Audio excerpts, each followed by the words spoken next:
O dia ainda nem tinha clareado quando João Batista acordou, como fazia há muitos anos. Aos 52 anos, o corpo já não precisava de despertador.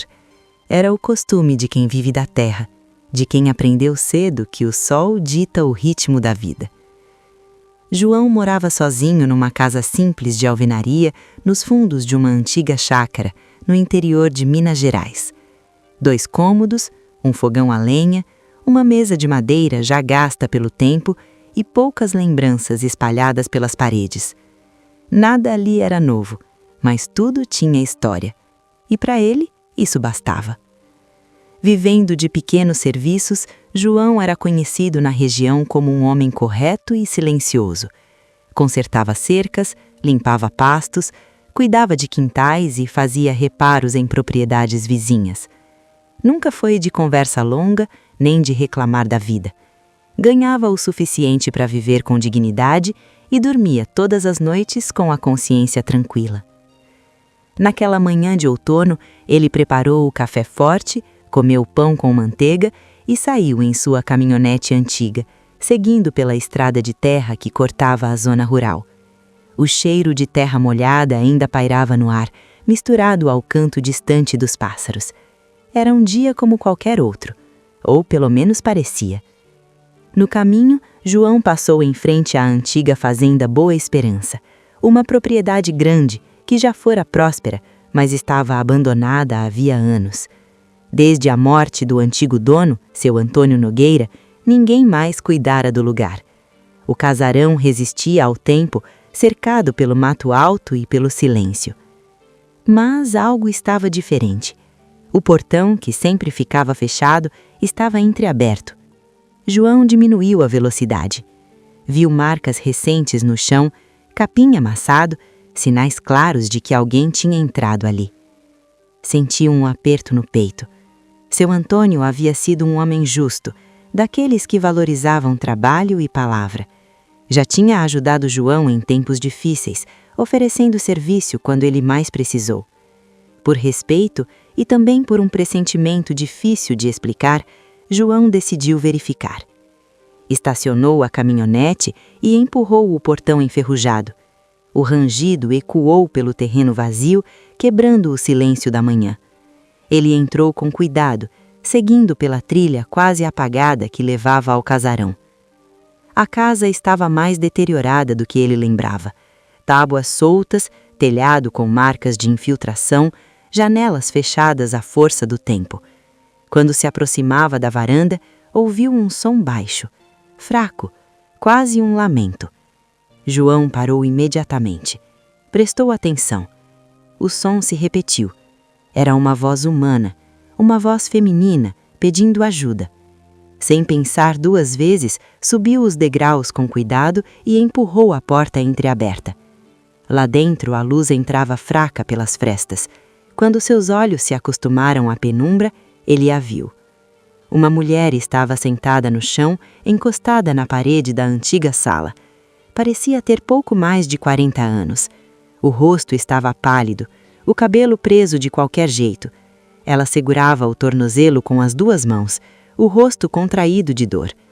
João se aproximou devagar, mantendo a voz calma. Perguntou se ela estava machucada. A mulher levantou o olhar, surpresa e aliviada ao mesmo tempo. Disse que havia entrado para conhecer a casa e pisou numa tábua podre. O tornozelo virou e ela não conseguia mais se levantar sozinha. João avaliou rapidamente a situação. O tornozelo estava inchado, mas não parecia quebrado. Mesmo assim, ela não conseguiria sair dali sem ajuda. Com cuidado, ele a ajudou a se levantar. A mulher se apoiou nele, mancando, claramente fora do lugar naquele cenário esquecido. As roupas simples, mas bem cuidadas, denunciavam alguém que não estava acostumada àquele tipo de ambiente. Do lado de fora, João a acomodou na caminhonete. Disse que a levaria até a casa de Dona Lourdes, uma senhora conhecida na região por ajudar quem precisasse. Durante o trajeto, quase não conversaram. Ela observava tudo pela janela, como quem tenta entender um mundo novo. Na casa de Dona Lourdes, a mulher recebeu cuidados imediatos. compressa, faixa no tornozelo e um chá quente para acalmar. Foi ali, sentada à mesa da cozinha, que ela disse seu nome, Marina. Quando Dona Lourdes perguntou o sobrenome, Marina hesitou por um instante antes de responder. Nogueira. João levantou o olhar na mesma hora. Era o mesmo sobrenome do antigo dono da fazenda. O silêncio que se formou naquele instante parecia carregar mais perguntas do que respostas. O silêncio na cozinha de Dona Lourdes durou apenas alguns segundos, mas para João pareceu mais longo. O sobrenome ainda ecoava em sua cabeça. Nogueira. O mesmo do antigo dono da fazenda Boa Esperança. Dona Lourdes foi a primeira a falar. Perguntou, com cuidado, se Marina tinha algum parentesco com seu Antônio. A mulher respirou fundo antes de responder. Disse que ele era tio do seu Cai, um parente distante, com quem a família havia perdido contato há muitos anos. Marina contou que só descobrira a existência da fazenda há pouco tempo. Depois da morte dos pais, organizando documentos antigos, encontrou referências ao tio, que morava no interior. Movida pela curiosidade, decidiu conhecer o lugar. Queria entender quem ele tinha sido e por que a família nunca falava dele. João ouviu tudo em silêncio. Enquanto ela falava, ele sentia que aquela história estava apenas começando. A fazenda abandonada, a herdeira desconhecida e agora aquele encontro improvável. Nada parecia coincidência. Por orientação de Dona Lourdes, Marina ficou hospedada ali por alguns dias. O tornozelo precisava de repouso e dirigir estava fora de cogitação. João se ofereceu para buscar a mala dela na pousada simples onde estava na cidade vizinha. Disse que era coisa pouca, não fazia diferença. Mas, no fundo, sentia que queria ajudar mais do que admitia. Nos dias seguintes, João passou a ir com frequência à casa de Dona Lourdes. Levava frutas, pão fresco, às vezes apenas aparecia para saber como Marina estava. Ela melhorava aos poucos, mas ainda mancava. Sentava-se na varanda, observando o movimento da rua de terra e a rotina simples do lugar. As conversas entre eles começaram tímidas.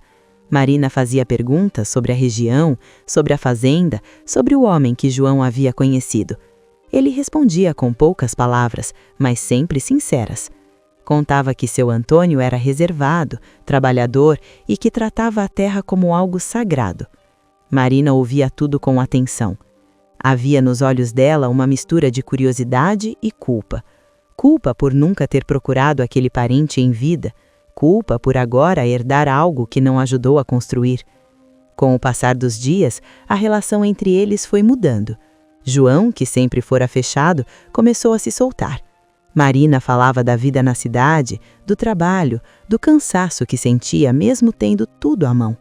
Dizia que ali o tempo parecia correr diferente, mais devagar, mais humano.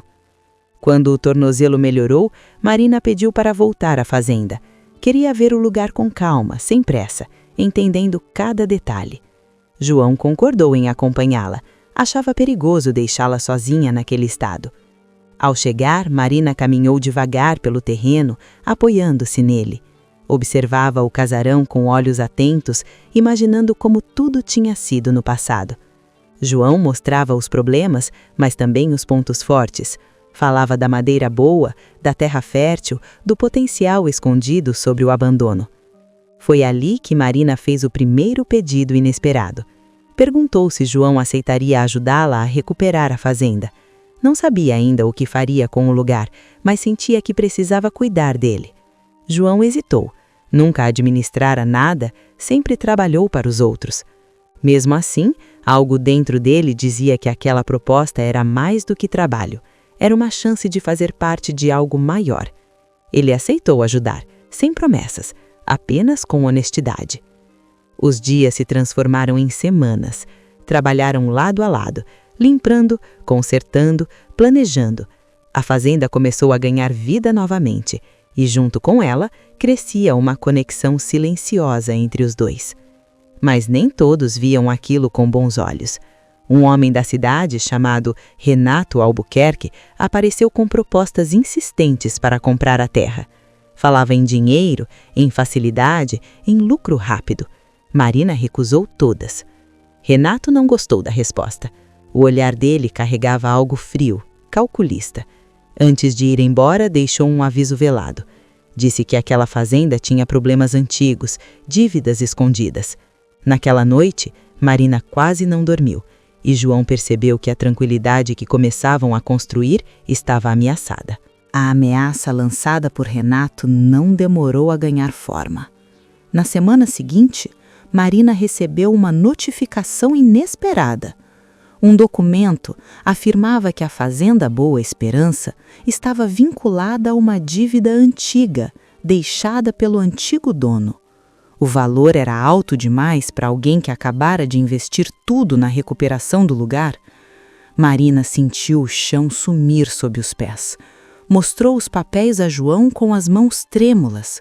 Ele leu com atenção, reconhecendo datas, assinaturas e carimbos. Tudo parecia oficial demais para ser ignorado. O nome de Renato aparecia como credor. Segundo os documentos, seu Antônio teria feito um empréstimo anos antes, usando parte da fazenda como garantia. João não acreditava.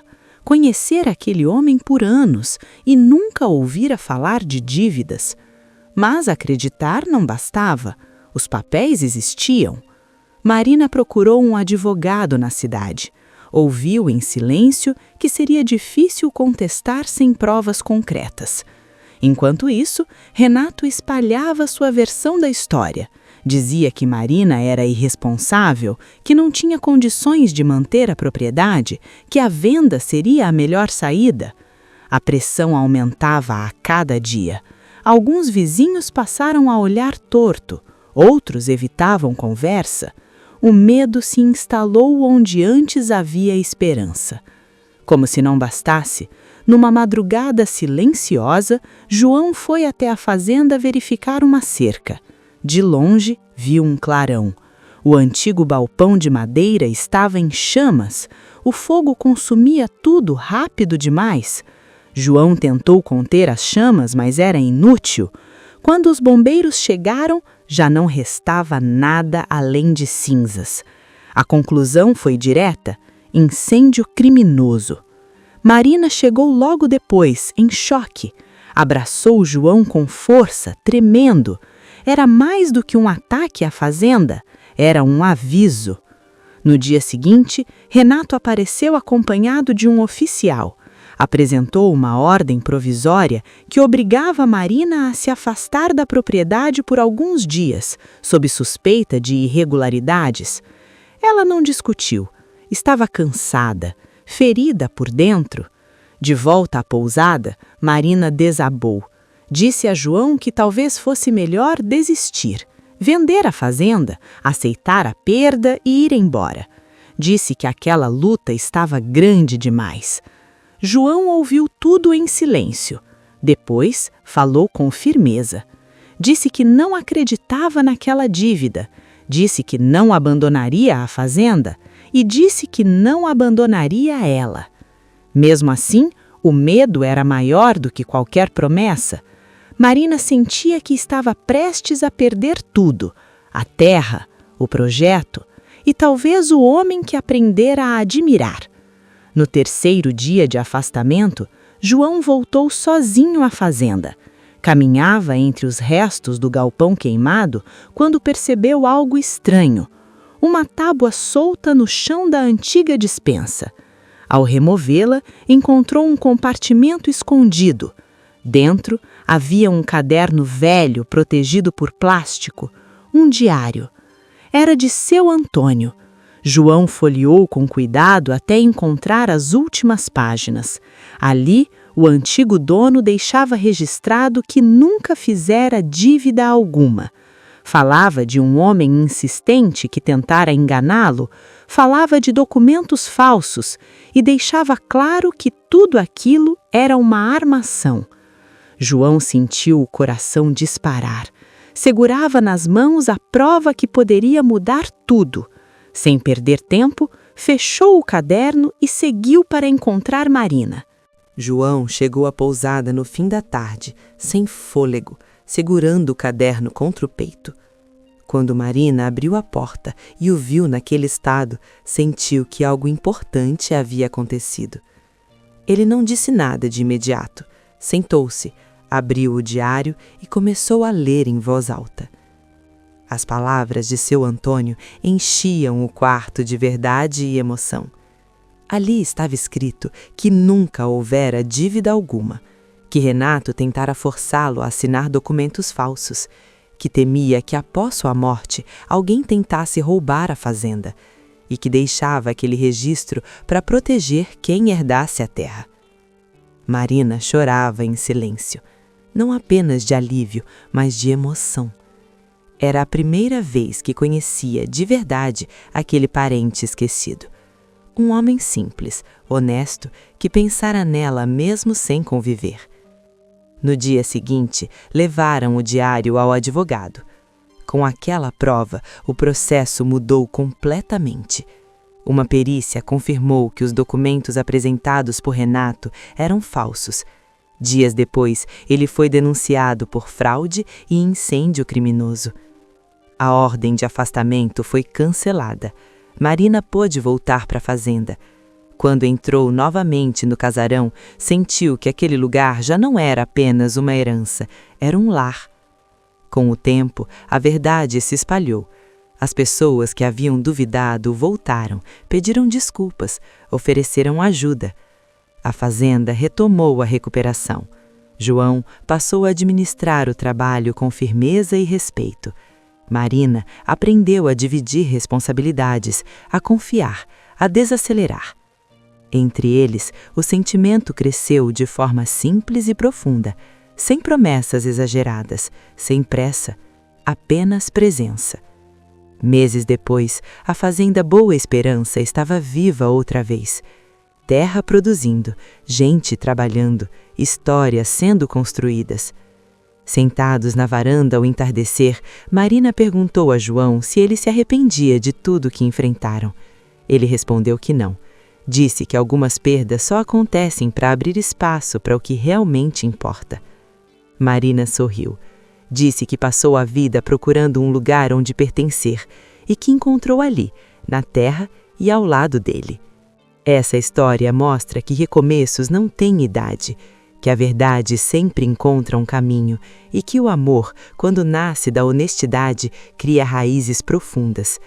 Se essa história tocou você, deixe um comentário dizendo o que mais emocionou. Siga o canal para continuar ouvindo histórias que aquecem o coração.